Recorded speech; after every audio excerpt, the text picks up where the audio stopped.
Hello students, तो कैसे हैं आप सब।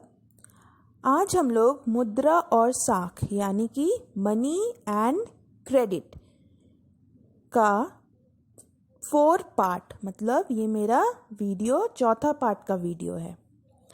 तो इसमें हम लोग अब क्या देखेंगे। पिछले जैसे वीडियो में आपने देखा है कि अलग अलग तरह के स्रोत होते हैं ऋण लेने के अलग अलग तरह के स्रोत होते हैं।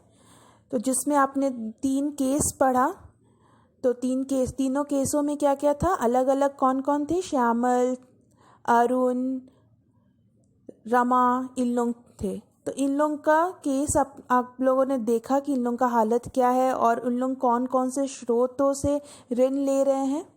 वैसे ही आगे बढ़ते हुए हम लोग अब इस भाग में पढ़ने वाले हैं विभिन्न प्रकार के ऋणों को 2 वर्गों में बांटा जा सकता है, यानी कि ऋण को हम लोग 2 भागों में बांट सकते हैं। एक औपचारिक क्षेत्रक ऋण, दूसरा अनौपचारिक क्षेत्रक ऋण। अब औपचारिक और अनौपचारिक नाम से ही आप लोगों को पता चल रहा होगा। औपचारिक मतलब ऐसा स्रोत, ऋण लेने का ऐसा स्रोत जहाँ पर आप अच्छे ढंग से सही सिस्टम के साथ आप ऋण लेते हो। और अनौपचारिक क्षेत्र ऋण क्या होता है, ऐसे क्षेत्र ऋण का जिसमें आप अनौपचारिक अर्थात कोई अच्छे से सिस्टम के हिसाब से आप लोन यानी कि क्रेडिट ऋण नहीं ले रहे हो। तो हम लोग औपचारिक क्षेत्रक ऋण क्या क्या हम लोग उदाहरण दे सकते हैं, जैसे कि बैंक, सहकारी समितियों, ये क्या हो गए औपचारिक क्षेत्रक ऋण। और अनौपचारिक में क्या हो गए, जैसे कि साहूकार, व्यापारी, मालिक, रिश्तेदार, दोस्त, इन लोग आ गए अनौपचारिक क्षेत्रक ऋण आधार में।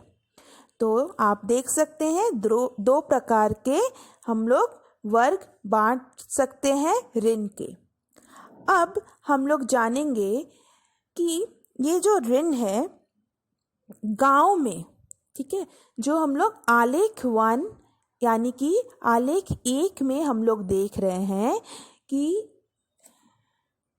वर्ष 2003 में भारत में ग्रामीण परिवारों के साख के स्रोत, यानी कि सिर्फ ग्रामीण क्षेत्र के बारे में हम लोग जानेंगे कि वहाँ पे जो साख लिया जाता है यानी कि ऋण, वो किस किस स्रोतों से लिया जाता है। तो आप देख सकते हैं सबसे पहले साहूकार 30%, मतलब सबसे ज़्यादा जो ऋण लिया जाता है गांव में, वो ग्रामीण क्षेत्र में वो किन से लिया जाता है, साहूकार से। उसके बाद आता है आपका सहकारी समितियां, उसके बाद आता है व्यावसायिक बैंक, और अन्य जैसे रिश्तेदार या दोस्त से ली हुई ऋण, व्यापारी से लिया हुआ ऋण या भूस्वामी से लिया हुआ ऋण। तो ये जो आंकड़ा आप देख रहे हैं 30%, 3, 7, 7, 27%, 25%, 1%, ये सारा किस चीज़ का है, ये सारा है ग्रामीण परिवारों के साख के स्रोत। तो इससे आपको पता चल रहा है कि गांव देहात में अभी तक बैंकों की ज़्यादा ज़रूरत, बैंकों को ज़्यादा नहीं अपनाया गया है।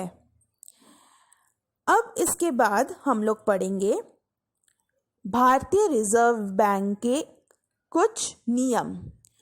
ये जो भारतीय रिजर्व बैंक है, ये तो सभी बैंकों के पर ऊपर है, सभी कमर्शियल बैंक को, सभी जो व्यापारिक बैंक है, ये सारे बैंक को वही निगरानी करती है। तो आज हम लोग इसके बाद हम लोग पढ़ने वाले हैं आरबीआई के बारे में, भारतीय रिजर्व बैंक जिसको कहा जाता है। भारतीय रिजर्व बैंक ऋणों के औपचारिक स्रोतों की कार्यप्रणाली पर नज़र रखता है। जो भारतीय रिजर्व बैंक है वो ऋण के औपचारिक स्रोतों जैसे कि बैंक हो गया या फिर कोई सहकारी समितियां, इन लोगों का जो लोन देना होता है, इन लोगों का जो ऋण देना होता है, उस पर नज़र रखता है। हमें देखा कि बैंक अपनी जमा का एक न्यूनतम नगद हिस्सा अपने पास रखते हैं। अब बैंक, जैसे हमारे आरबीआई ने बैंकों को बताया है कि आप लोग जितना भी आपके पास जमा आता है उस जमे में से कुछ न्यूनतम राशि आप अपने पास रखिएगा। मतलब बाकी व्यापारी बैंक को ये निर्देश दिया जाता है, किसके द्वारा? भारतीय रिजर्व बैंक के द्वारा। आरबीआई नज़र रखता है कि बैंक वास्तव में नकद शेष बनाए हुए है। सिर्फ यही नहीं कि आपको इतना रखना है, बल्कि आरबीआई ये भी नज़र रखता है कि वास्तव में, सही में क्या बैंक, जितने भी व्यापारी बैंक है, क्या बैंक ये कार्य कर रहे हैं? क्या वो उतना नगद राशि रख रहे हैं? समय के जो हमारे फिनेंशियल ईयर है उसके शेष में क्या उनके पास उतना पैसा है जितना कि उनको बोला गया है? आरबीआई इस पर भी नज़र रखता है कि बैंक केवल लाभ अर्जित करने वाले व्यवसायों और व्यापारियों को ही ऋण मुहैया नहीं करा रहे, बल्कि छोटे किसानों, छोटे उद्योग, छोटे कर्जदारों इत्यादि को भी ऋण दे रहे हैं। और आरबीआई ये भी नज़र रखता है कि बैंक सिर्फ बड़े व्यापारी को ऋण तो नहीं दे रहे हैं, वो सभी के लिए ऋण दे रहे, सभी को ऋण का फैसिलिटी दे रहे हैं कि नहीं, ये वो नज़र रखते हैं। अनौपचारिक क्षेत्र में ऋणदाताओं की गतिविधियों की देखरेख करने वाले कोई संस्था नहीं है। जैसे कि औपचारिक में आप देख सकते हैं आरबीआई ही है जो देखरेख करता है, लेकिन अनौपचारिक जो स्रोत है ऋण के, उसमें कोई भी ऐसा संगठन नहीं है जो अनौपचारिक ऋणाधार के स्रोतों को ध्यान में रखता है या नज़र रखता है। इससे क्या होता है, अनौपचारिक स्रोतों से ली गई ऋण जो देते हैं, वो अपनी इच्छा के अनुसार वो कुछ भी बोल सकते हैं, कैसे भी पैसा वसूल सकते हैं। अपने ऋण जो दिया है उन्होंने, वो ऋण का पैसा वो कैसे भी वसूल सकते हैं तथा वो ऋण का और भी बहुत नाजायज फायदा उठा सकते हैं। औपचारिक ऋणदाताओं की तुलना में अनौपचारिक क्षेत्र के ज़्यादातर ऋणदाता कहीं अधिक ब्याज वसूल करते हैं, इसलिए अनौपचारिक ऋण कर्जदारों को अधिक महंगा पड़ता है। तो अब हम लोग देखेंगे आलेख 2। आलेख 2 क्या है? आलेख 2 है शहरी परिवार द्वारा 2003 में लिए गए कुल ऋण का कितना प्रतिशत औपचारिक तथा कितना प्रतिशत अनौपचारिक था। गरीब आप देख सकते हैं, यानी कि आलेख 2 में, आलेख 1 में हम लोगों ने देखा है कि ऋण जो है, जो ग्रामीण क्षेत्र में कहाँ से कितना ऋण लिया जाता है, स्रोत क्या है ऋण का। और आलेख 2 में हम लोग देख रहे हैं शहरी इलाके, यानी कि शहरी परिवारों में ऋण का स्रोत क्या है। तो ऋण का जो स्रोत है शहरी, जैसे कि आप लोगों को पता होगा, शहर में भी अलग वर्ग के लोग अपना जीवन यापन करते हैं। तो उसमें हम 4 हिस्सों में इसको आगे बांटा गया है, जैसे कि गरीब परिवार, कम संपत्ति वाले परिवार, समृद्ध परिवार, अमीर परिवार। तो 4 परिवारों के वर्ग में बांटा गया है। अब हम लोग देखेंगे कि इसमें कौन सा कितना प्रतिशत है अनौपचारिक और तथा औपचारिक।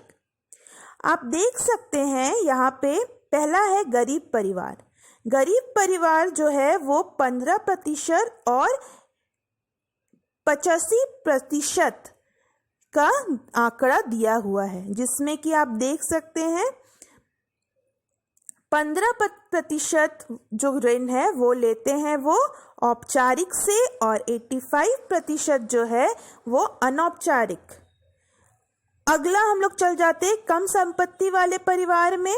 यहाँ पर भी आप देख सकते हैं 47% जो है 47 वो लेते हैं औपचारिक तरीका से और 53% लोग परिवार जो कम संपत्ति वाले परिवार है वो लेते हैं अनौपचारिक तरीके से, अनौपचारिक स्रोतों से। अगला अगर हम लोग समृद्धि परिवार में चल जाते हैं तो यहाँ पर भी आप देख सकते हैं 28% जो है वो अनौपचारिक स्रोतों से ऋण लेते हैं और 72% जो है वो औपचारिक स्रोतों से ऋण लेते हैं। अगला अगर हम लोग चल जाते हैं अमीर परिवार तो इसमें आप देख सकते हैं 10% जो है अनौपचारिक स्रोतों से ऋण लेते हैं और 90% परिवार अमीर परिवार औपचारिक स्रोतों से ऋण लेते हैं। तो अगर हम लोग गरीब परिवार से लेकर के अमीर परिवार तक की तुलना करें, चारों वर्गों के परिवारों की तुलना करें तो आप देख सकते हैं औपचारिक यानी कि बैंकों से जो लोन लिया जाता है, मतलब जो क्रेडिट यानी कि ऋण लिया जाता है, वो सबसे ज़्यादा अमीर परिवार लेते हैं। गरीब परिवार शहरों में भी ज़्यादा निर्भर है अनौपचारिक स्रोतों के ऊपर ही। तो इस आंकड़े से आपको पता चल सकता है कि शहरी और ग्रामीण क्षेत्र में जो ऋण का स्रोत है वो कैसे बांटा गया है। ये 2003 का आंकड़ा है। इसलिए बैंकों और सहकारी समितियों को अपनी गतिविधियां विशेषकर ग्रामीण इलाकों में बढ़ाने की ज़रूरत है ताकि कर्जदारों की अनौपचारिक स्रोत पर से निर्भरता घटे। दूसरा, यदि एक तरफ औपचारिक स्रोत के ऋणों का विस्तार होना चाहिए तो दूसरी ओर यह भी ज़रूरी है कि यह ऋण सभी लोगों को प्राप्त हो सके। सभी लोगों अर्थात अमीर तत्व के लोग के अलावा भी जो गरीब तत्व के लोग या जो समृद्धि परिवार है या कम संपत्ति वाले परिवार है, उन लोगों को भी उतना ही बैंकों से लोन की प्राप्ति हो।